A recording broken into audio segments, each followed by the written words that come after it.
യോബിന്റെ പുസ്തകം അതിൻ്റെ 2-ാം അധ്യായം 8-ാമത്തെ വാക്യം ഇങ്ങനെ നമ്മൾ വായിക്കുന്നത്: അവൻ ഓട്ടിൻ കഷ്ണം എടുത്ത് തന്നെത്താൻ ചുരണ്ടിക്കൊണ്ട് ചാരത്തിലിരുന്നു.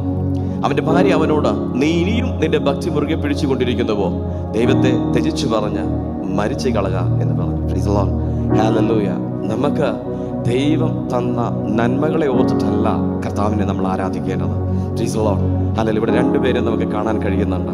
ദൈവത്തോട് പറ്റിച്ചേർന്ന് നിൽക്കുന്ന യോബും, ഹല്ലേലൂയ, ഒരു വലിയൊരു പ്രതിസന്ധി തൻ്റെ ജീവിതത്തിൽ കടന്നു വന്നപ്പോഴും, തൻ്റെ എല്ലാം നഷ്ടപ്പെട്ടപ്പോഴും, തൻ്റെ കൂടെ നിന്ന് സ്നേഹത്തിലും സന്തോഷത്തിലും സമ്പത്തിലും മരണത്തിലും എല്ലാം ജീവനിലൊക്കെ കൂടെ നിൽക്കേണ്ട തൻ്റെ ഭാര്യ തന്നെ വിട്ട് അകന്നു പോകുന്നത് നമുക്കിവിടെ കാണാൻ കഴിയുന്നുണ്ട്. എന്നാൽ ഹല്ലേലൂയ, തൻ്റെ ജീവിതത്തിൽ താൻ അനുഭവിച്ച പ്രയാസങ്ങളിലും, ഹല്ലേലൂയ, 1-ാം അധ്യായത്തിലേക്കൊക്കെ നമുക്ക് വരുമ്പോൾ നമുക്കിവിടെ കാണാൻ കഴിയുന്നുണ്ട്.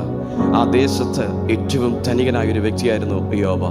ഹല്ലേലൂയ. ആ ദേശത്ത് ദൈവഭക്തിയും ദൈവത്തിന് തക്ക മഹത്വം കൊടുക്കുന്ന ഒരു വ്യക്തിയുമായിരുന്നു.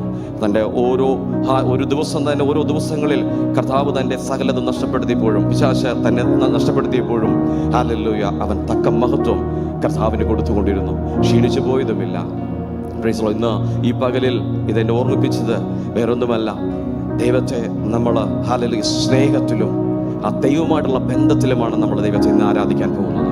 നമ്മളെല്ലാവരും പല രീതിയിലുള്ള ബലഹീനത അനുഭവിക്കുന്നവർ തന്നെയാണ്. പക്ഷെ ആ ബലഹീനതകളിലും നമ്മളെ കൈവിടാത്തൊരു കർത്താവ് നമ്മുടെ കൂടെയുണ്ട്. Price the lord. ഹല്ലേലൂയ. പ്രതിസന്ധികളെ നമ്മൾ നോക്കണ്ട, പ്രശ്നങ്ങളെ നമ്മൾ നോക്കണ്ട. അല്പനേരത്തേക്കുള്ള രോഗസൗഖ്യം വന്നാൽ അടുത്ത രോഗം നമ്മളെ പിന്തുടരുമ്പോൾ നമ്മൾ തളർന്നു പോകുന്നവരാണ്. എന്നാൽ ഇവിടെ ഏറ്റവും മഹത്വകരമായൊരു ദൈവപ്രവൃത്തി യോബിന്റെ ജീവിതത്തിൽ നമുക്ക് കാണാൻ കഴിയുന്നുണ്ട്. അതിൻ്റെ 42-ാമത്തെ അധ്യായത്തിലേക്ക് വരുമ്പോൾ അവന് ഏറ്റവും വലിയൊരു നന്മ ദൈവം അവന് കൊടുക്കുന്നത് കാണാൻ കഴിയുന്നുണ്ട്.